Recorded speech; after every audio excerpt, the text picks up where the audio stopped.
played very well, coming back with 5 more wins. I think they, starting off the season 10-0 is impressive in itself. So just continue that momentum carrying into another tough weekend. Coach, obviously yesterday the big news, Desiree while leaving. Just kind of want to hear your comments, just about what she was like, to work with her past 3+ years, and just does it change any of your day-to-day operations, anything like that? First I'll say, like, Desiree did an unbelievable job here at Mizzou, created a lot of momentum, and I have complete trust and faith in President Choi and the Board of Curators to figure out who our next leader is. In terms of, does it change anything? No. I mean, Mizzou softball was exceptional before Desiree was here, and while Desiree was here and will continue to be, because it's the players that are within the program, and that doesn't change. Our mission doesn't change. The game doesn't change. We just need to have that leadership at the top, but it doesn't change what we're trying to do and what our philosophy is within our program. It's easy to have. Just give us some insight on.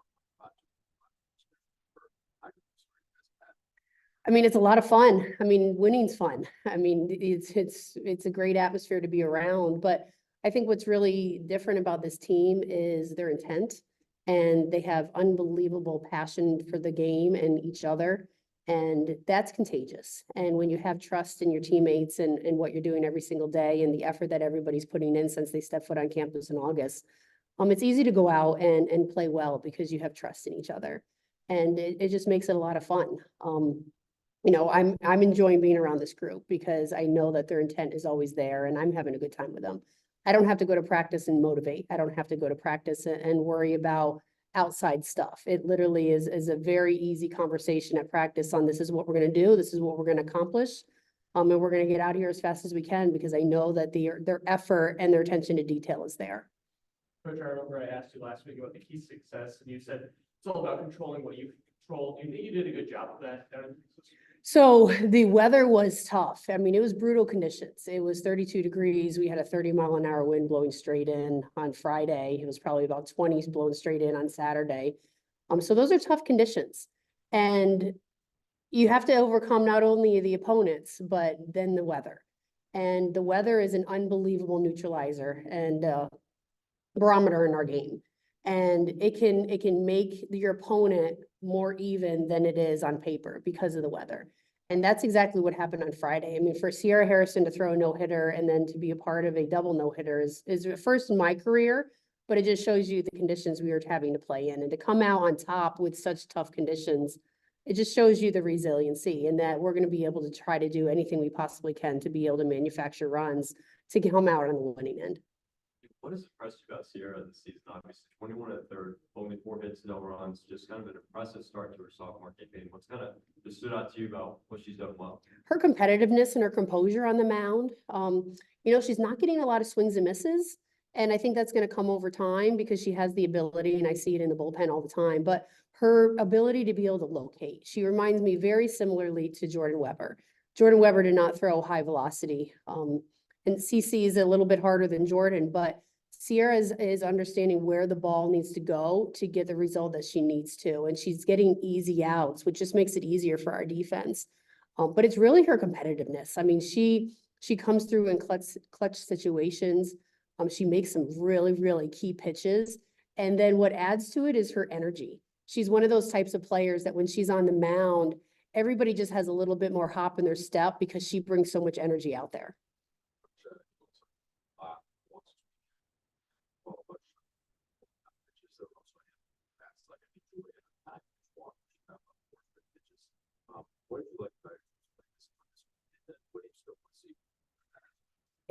Hitters want to hit, and they always go up there looking to hit the ball, and sometimes the best at bats are those walks. And I think Maddie Gallagher, I mean, her performance kind of is the epitome of what a quality at bat is. She in game 1, I think it was actually game 3, she had 3 walks, and then game 4 she went 4 for 4. And it was those walks that led her to have an opportunity to have a successful 4 for 4 outing. When hitters are walking, I know they're seeing the ball, and they're understanding that the ball is dictating what the result is. a lot of times hitters will go up there and they're just too anxious and they feel that they have to hit and put the ball in play rather than have that quality at bat. So it's just reassuring to them that a walk is just as successful as a base hit. It doesn't matter how you get on base. Coach, I know we already talked about Sierra, but your entire pitching bullpen has looked absolutely phenomenal so far, haven't allowed more than 3 runs in a game. Just what speaks to that depth and that confidence to put in basically anybody at any point and be able to see successful results? Yeah, and that was the one thing going from week 1 to week 2, I wanted to get more pitchers out there and get them more experience. And we were able to do so. And I was really glad to be able to see Lily Witten. She hasn't thrown competitively in 3 years. She had an injury in high school and then redshirted last year. So to have her go out and pitch as competitively as she did, I mean, that just adds to the depth of our bullpen because she hasn't been in that situation yet. And then get Natalie Touche and JC Cruzy out there to be able to get some experience in innings. So now to get them more time on the mound, I can be able to manage a little bit differently and put them in situations that I know they're going to be successful. And then it takes the pressure off of Lauren Krings and Sierra Harrison and Marissa McCann needs to get a little bit more time, but not to rely solely on 1 or 2 pitchers throughout the course of the season. So now I can spot pitch them a little bit more so they're healthier going down the stretch. And that's our ultimate goal, is that we're peaking at the right time in late April, early May, that we can carry that momentum into our postseason and have a really good run. Yeah, you mentioned kind of the locker room aspect, just kind of people buying in. And you mentioned earlier this season, Alex and Jenna being some of those key leaders. Is there anyone else who's kind of really impressed you with their ability to step up and lead, especially this season, just kind of out the gates? You know, everyone leads in their own different way, but I would say Julia Crenshaw and Cara Daly are 2 that have become more vocal leaders. Jenna and Alex are the silent, lead by example type of players and will always do the right thing. And whenever those 2 speak, everybody listens because whatever that's coming out of their mouth is almost gold. Crenshaw and Daly are the lead from the vocal standpoint, that it's the locker room voice. And when I ask a question at the end of the game or end of practice, really it's those 2 that start to speak up even more. But I think what is extremely special about this group is our freshman class. Our freshmen, we have 8 freshmen and 1 transfer. They have so much energy. They're so unbelievably passionate about the game and about Mizzou. And our seniors, our upperclassmen, allow them to have a voice. And I think that's what's really special because we don't have that hierarchy where it's, you know, you can't talk when you're a freshman and, you know, you have to pay your dues. It's our seniors are empowering our freshmen to be who they are. And that's the personality that you start to see within our team with the dancing in the dugout and the high energy. And that's really coming from our freshman class.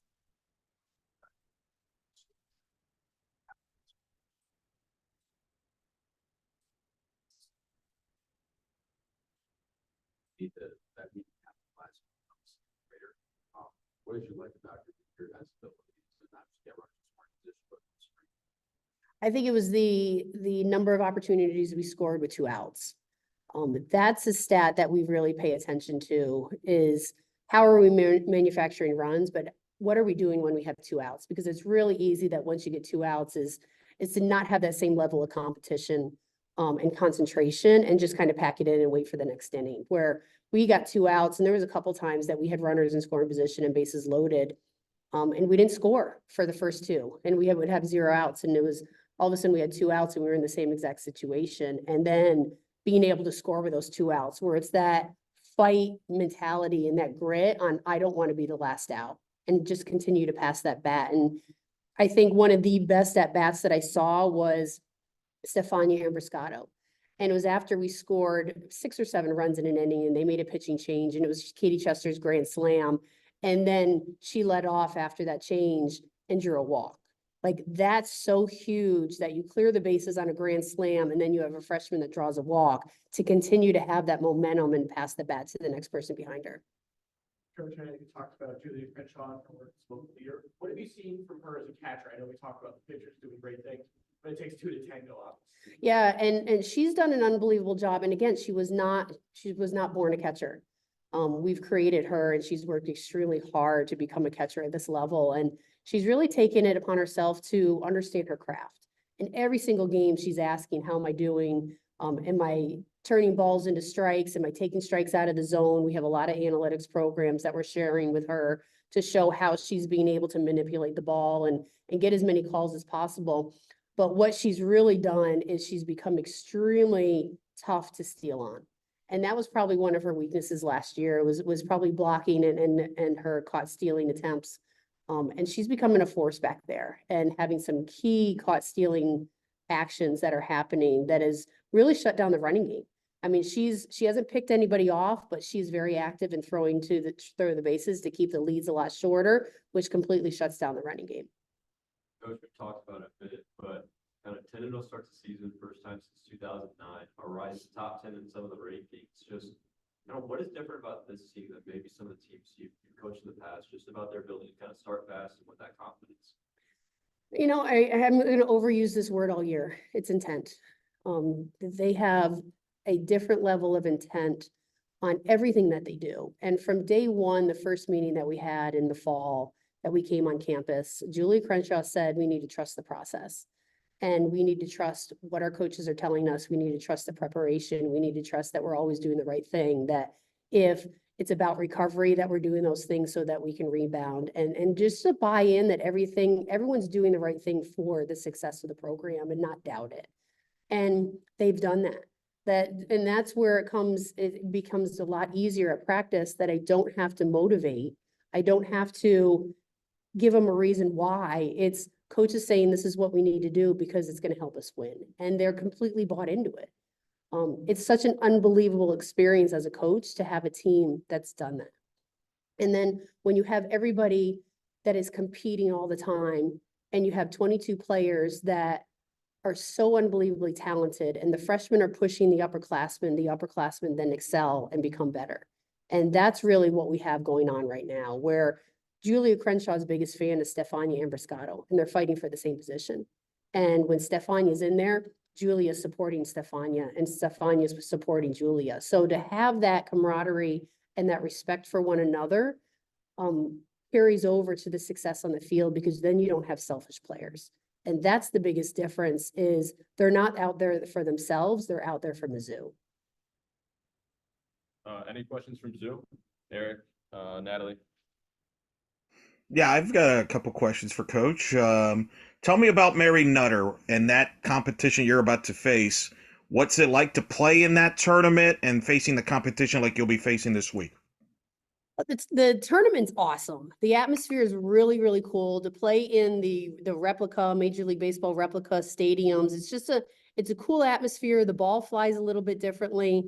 There's large crowds because the competition is extremely high. So even if they're not at your game, it's loud throughout the entire ballpark.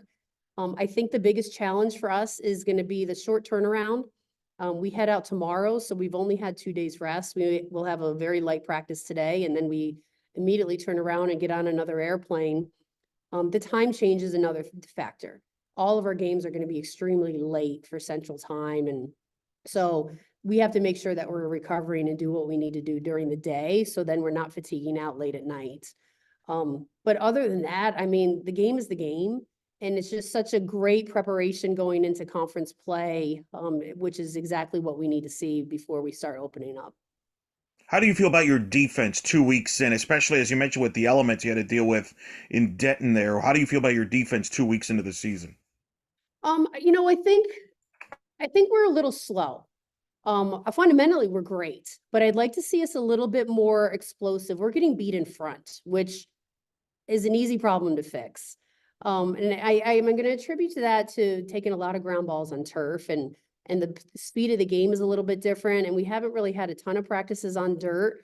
But when I'm seeing that we're having weak ground balls, which is great for our pitching staff, that we're having really, really easy ground balls, and I'm seeing us get a little bit beat and waiting for the ball to come to us, which I can just attribute to some fatigue. We really have not had a lot of rest, and I'm kind of looking forward to, after Mary Nutter, to give them a couple days off and get back into the weight room and do some little quick explosive stuff, so then we get our legs back.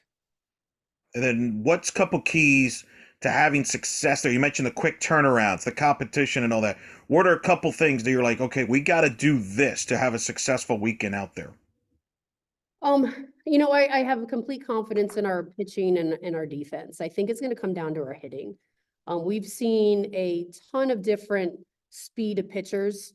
I think the low and slow and the off-speed stuff is really setting us off balance, and we're not making adjustments, and we're kind of getting caught in between speeds where we don't know if we want to hit the slow stuff, we don't know if we want to hit the hard stuff, and we're not really squaring up either. So I think that's going to be the biggest adjustment for us, is to really have a good game plan and just stay disciplined to that game plan. Any other questions on Zoom? Hey, Larissa, as leadership looks for a new athletic director, what are the factors that are important to you as a coach in your position in the next AD? You know, I think it's student athletes. We have unbelievable student athletes here, and I think Desiree did a great job in you know, giving them a voice, and also fan engagement. So it's just continuing that momentum. And I've had a lot of athletic directors over my career, and the ones that I work extremely well with and that are most successful are the ones that are completely engaged in the sports programs. You know, I know that they have a huge responsibility in fundraising and bringing in a lot of revenue. But in terms of, I mean, I'm working with student athletes every single day, and I want them to feel that what they do is extremely important. And having a really good communicator and understanding the needs of each individual program will elevate all of our programs.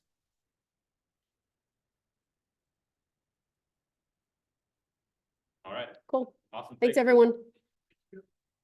Thank you.